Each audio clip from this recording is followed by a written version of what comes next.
2 বছর আগে ফেসবুকে এক মেয়েকে বলেছিলাম আমি তোমাকে বিয়ে করতে চাই। মেয়ে সাফ সাফ জানিয়ে দিল তার সরকারি জবওয়ালা ছেলে চাই। আমি শুধু বাই বলে আর কখনো নক করিনি। মেয়েটা সেদিন আমায় ফোন দিয়ে বলে জব পাইছো? আমি বললাম না। সে বলল আমার বিয়ে ঠিক হয়েছে। আমি কংগ্রেস জানাইলাম। মেয়েটা বলল আমাকে নিয়ে পালাইতে পারবা? আমি সরাসরি না বললাম। মেয়েটা বলল ওকে, তোমার ঠিকানা বলো, ইনভাইটেশন কার্ড পাঠিয়ে দিব, বিয়ে খাইতে আইসো। তারপর সে ফোনটা কেটে দিল। 2 দিন পর রঙিন কাগজে মোড়া একটা প্যাকেট আসলো কুরিয়ারে। খুলে দেখলাম তার নিজের হাতে লেখা একটা চিঠি। সেখানে লেখা ছিল তুমি একটা আহাম্মক। যাই হোক, বাবার পছন্দের ছেলেটা বিসিএস ক্যাডার, সদ্যই জয়েন করেছে।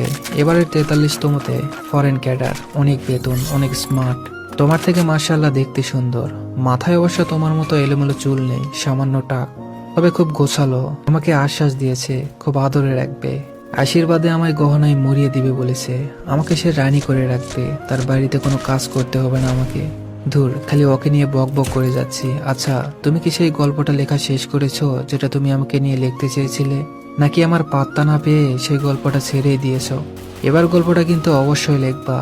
একটাই আবদার, জানি তোমাকে আবদার করার মতো কোনো অধিকার আমার নেই, তবুও বলছি যদি পারো আমার বিয়েতে একটা সিঁদুরের কৌটা গিফট করো।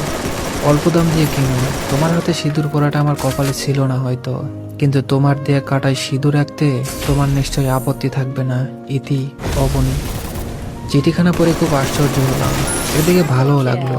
আমার মতো উজবুককে কোনো মেয়ে সত্যি ভালোবেসেছিল। আমি নির্দিষ্ট দিনে গিয়ে হাজির হলাম। মানুষে মানুষে জমজমাট আবহাওয়া, সবাই খুব ব্যস্ত। এত ব্যস্ত ভিড়ে অবনীকে কোথাও দেখতে পেলাম না। উঠোনের এক মাথায় বর আসন, একটা কম বয়সী মেয়ে বরকে পাখায় বাতাস করছে। আমি বরকে গিয়ে বললাম আপনার ওখানে একটু উপর পরে আমার বসার কথা ছিল। বর হতভম্ব হয়ে জিজ্ঞেস করলো